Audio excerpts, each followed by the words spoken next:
नमस्कार साथियों, गांव की चौपाल में आप सभी का स्वागत है।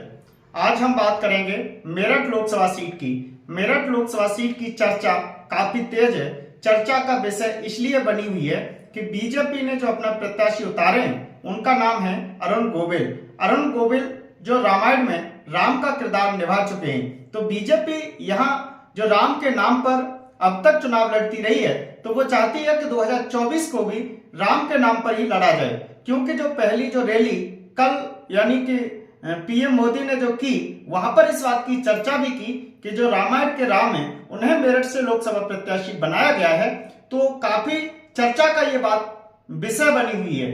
लेकिन वही मैं बात करूं, समाजवादी पार्टी ने अपने प्रत्याशी का टिकट काट करके देर रात अतुल प्रधान को यानी कि अपने पार्टी के वर्तमान विधायक को, सरदना से विधायक हैं अतुल प्रधान, उन्हें जो प्रत्याशी बनाया है, तब से ये चर्चाएं बहुत तेज हैं। बाहरी और लोकल यानी कि एक प्रत्याशी हैं जिन्हें बीजेपी ने मुंबई से ला करके मेरठ में प्रत्याशी बनाया है, और एक जो प्रत्याशी समाजवादी पार्टी है जिन्होंने अपने जो प्रत्याशी का टिकट काटा था, माना जा रहा था वो भी एक बाहरी प्रत्याशी हैं, उन्हें पैरासूट से यहां उतार दिया गया है। लेकिन उनका जो टिकट काटा है उनकी जगह अतुल प्रधान को यहां उतारा है। तब से ये जो मुद्दा है वो काफी चर्चा में है कि इस बार जो लड़ाई है वो बाहरी बनाम लोकल की होगी।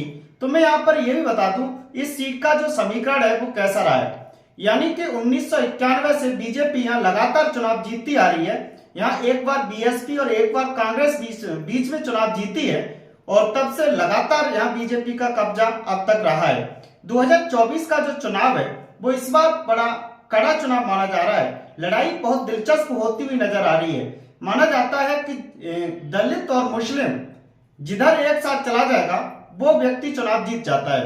तो बीजेपी का एक जो कार्ड है जो वो राम के नाम पर यानी कि वोट मांगती है, हालांकि उस बात को पूरी तरह से जमीन पर उतारना चाहती है और एक ध्रुवीकरण भी करना चाहती है, और हर पार्टी ये चाहती है कि किसी भी तरीके से चुनाव में वोट हासिल किया जाए।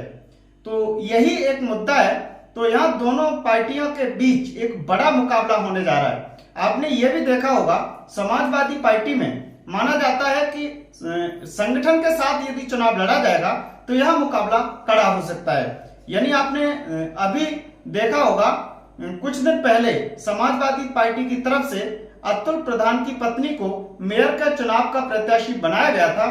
तब समाजवादी पार्टी की आपसी गुटबाजी के कारण यह चुनाव हार गई थी। तो इसका फायदा फिर से बीजेपी को मिलेगा, या फिर समाजवादी पार्टी एकजुट होकर के यहां लोकसभा का चुनाव लड़ेगी। मैं आपको यह भी बता दूं, मेरठ लोकसभा सीट पर 5 विधानसभा सीटें लगती हैं, और यहाँ की जो करीब मतदाता है, कुल मतदाता यहाँ पर 17 लाख के आसपास आता है। तो 17 लाख मतदाता ही इस प्रत्याशियों की किस्मत का फैसला करेंगे।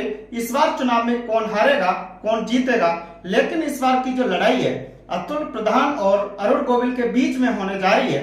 अतुल प्रधान समाजवादी पार्टी के पश्चिमी उत्तर प्रदेश के एक बड़े नेता के रूप में जाने जाते हैं, और समाजवादी पार्टी लगातार ये कोशिश कर रही है कि उन्हें कोई बड़ा चुनाव जिता करके एक अच्छी पकड़ वहां हासिल की जाए। तो आप ऐसी सही और सटीक जानकारी पाने के लिए हमारे चैनल को सब्सक्राइब और शेयर जरूर करें।